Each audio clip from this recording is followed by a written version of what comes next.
Assalamualaikum warahmatullahi wabarakatuh. Baiklah, berikut adalah video pembelajaran lanjutan dari materi non-current liabilities. Metode bunga efektif yaitu yang pertama, jika obligasi diterbitkan di antara tanggal bunga, maka investor obligasi akan membayar penjual bunga yang diperoleh dari tanggal pembayaran bunga terakhir hingga tanggal penerbitan. Dan pada tanggal pembayaran bunga tengah tahunan berikutnya, investor obligasi akan menerima pembayaran bunga 6 bulan penuh. Dan yang kedua, jika obligasi diterbitkan di par dan jika tingkat yang ditentukan oleh perusahaan sama dengan tingkat bunga yang tercatat di obligasi, maka obligasi yang diterbitkan adalah pada nilai par. Dan yang ketiga yaitu jika obligasi diterbitkan dengan diskon atau premium. Dan jika kontraktual lebih besar dari market atau nilai pasar, maka disebut dengan premium. Dan sebaliknya, jika kontraktual lebih rendah dari nilai pasar atau market, maka disebut dengan diskon.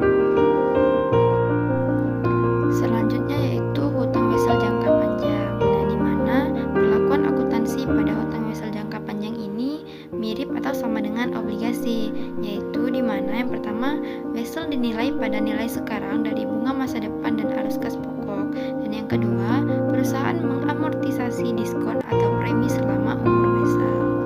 Nah, hutang wesel ini dibagi menjadi dua, yaitu yang pertama, wesel diterbitkan pada nilai nominal, dan berarti wesel itu dicatat pada nilai nominal tanpa nilai premi ataupun diskon. Dikarenakan wesel yang diterbitkan pada nilai nominal ini, nilai sekarang wesel akan sama dengan nilai nominalnya. Yang kedua adalah wesel tidak diterbitkan pada nilai nominal. Nah, wesel ini juga dibagi menjadi dua, yaitu yang pertama wesel tanpa bunga dan wesel berbunga. Nah, di mana wesel tanpa bunga itu berarti tidak ada pencatatan kontraktual yang dituliskan pada sertifikat weselnya, di mana perusahaan ini penerbit mencatat selisih antara jumlah nominal dan nilai sekarang pada uang yang diterima. Sebagai yang pertama, perusahaan yang menerbitkan wesel dipastikan diskon dikarenakan kontraktualnya 0% dan mengamortisasikan jumlah tersebut ke beban bunga selama umur wesel. Dan yang kedua yaitu wesel berbunga. Nah, wesel berbunga ini sama halnya dengan obligasi, di mana dengan cara yang sama dalam menentukan apakah dijual dengan diskon atau dengan premium. Selanjutnya yaitu mengenai situasi hutang wesel khusus. Nah, juga dibagi menjadi dua situasi.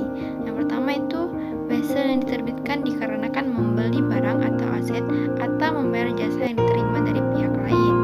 Dan ketika menukar instrumen hutang untuk properti, barang atau jasa dalam transaksi tawar-menawar, tingkat bunga yang dinyatakan dianggap adil, kecuali yang pertama yaitu tingkat bunga tidak dinyatakan, atau yang kedua tingkat bunga yang disebutkan tidak masuk akal, atau yang ketiga nominal yang dinyatakan jumlahnya berbeda secara material dari harga tunai kini untuk item yang sama atau serupa atau dari nilai wajar kini instrumen hutang. Situasi khusus yang kedua yaitu pilihan suku bunga. Jika sebuah perusahaan tidak dapat menentukan nilai wajar dari properti, barang, jasa, atau hak lainnya, dan jika wesel tersebut tidak memiliki pasar yang siap pakai, maka nilai sekarang dari wesel harus ditentukan oleh perusahaan untuk mendekati tingkat bunga yang berlaku atau imputasi. Nah, di mana pilihan dari tarif ini dipengaruhi oleh yang pertama yaitu tarif yang berlaku untuk instrumen serupa, dan yang kedua faktor-faktor seperti pembatasan, jaminan, jadwal pembayaran, dan tingkat bunga utama yang ada. Selanjutnya yaitu mengenai hutang wesel hipotek, di mana hutang wesel hipotek ini juga termasuk wesel jangka panjang, tetapi ia memiliki jaminan berupa properti ataupun aset. Dan biasanya pada hutang wesel hipotek ini ada pembayaran secara angsuran. Contohnya itu seperti surat promes yang dijamin dengan dokumen yang disebut hipotek yang menjaminkan hak milik atas properti sebagai jaminan atas pinjaman. Dan hutang wesel hipotek ini pada umumnya berbentuk wesel bayar jangka panjang dan dibayar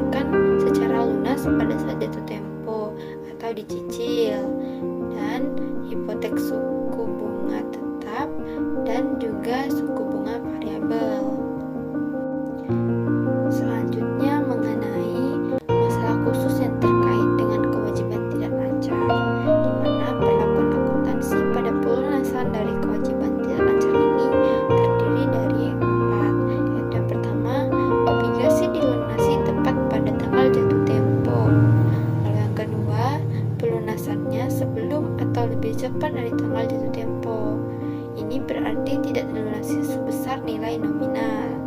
Karena jika yang dibayarkan lebih tinggi dari nilai tercatat, maka kita mengakui loss. Tetapi jika sebaliknya, maka kita mengakui gain. Agar lebih mudah, kita asumsikan jika nilai tercatat lebih besar daripada harga yang dibayarkan, maka kita mengalami keuntungan. Tetapi jika akuisisi yang dibayarkan lebih besar dari nilai tercatat, maka kita mengalami kerugian. Nah, jika pada waktu perubahan kembali atau harga yang dibayarkan belum diamortisasi premium atau diskon, maka kita harus mengamortisasi sampai dengan tanggal perolehan kembali. Yang ketiga yaitu pelunasan dengan mengalihkan atau menyerahkan aset atau surat berharga.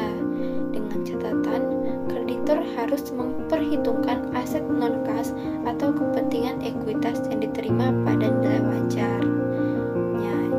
Dan pengutang mengakui keuntungan sebesar selisih lebih jumlah tercatat utang atas nilai wajar aset atau ekuitas ditransfer atau keuntungan. Lalu yang keempat yaitu pelunasan dengan modifikasi kesepakatan, di mana pelunasan ini tidak dilunasi dengan cash atau aset, tetapi dengan modifikasi kesepakatan. Misalnya, dengan penurunan tingkat bunga dikarenakan adanya masalah keuangan pada perusahaan yang bersangkutan. Seharusnya sudah dibayar karena sudah jatuh tempo, tetapi ditunda dan meminta perpanjangan waktu tempo.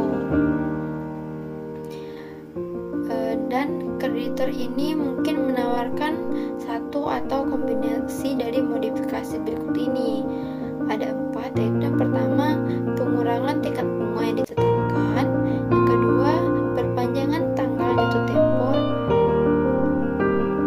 jumlah nominal hutang. Lalu yang ketiga, pengurangan jumlah nominal hutang. Dan yang terakhir yaitu pengurangan atau penangguhan bunga yang masih harus dibayarkan. Baiklah, mungkin itu saja pembahasan materi non-current liabilities. Jika ada pertanyaan, silakan bertanya di kolom komentar. Terima kasih. Wassalamualaikum warahmatullahi wabarakatuh.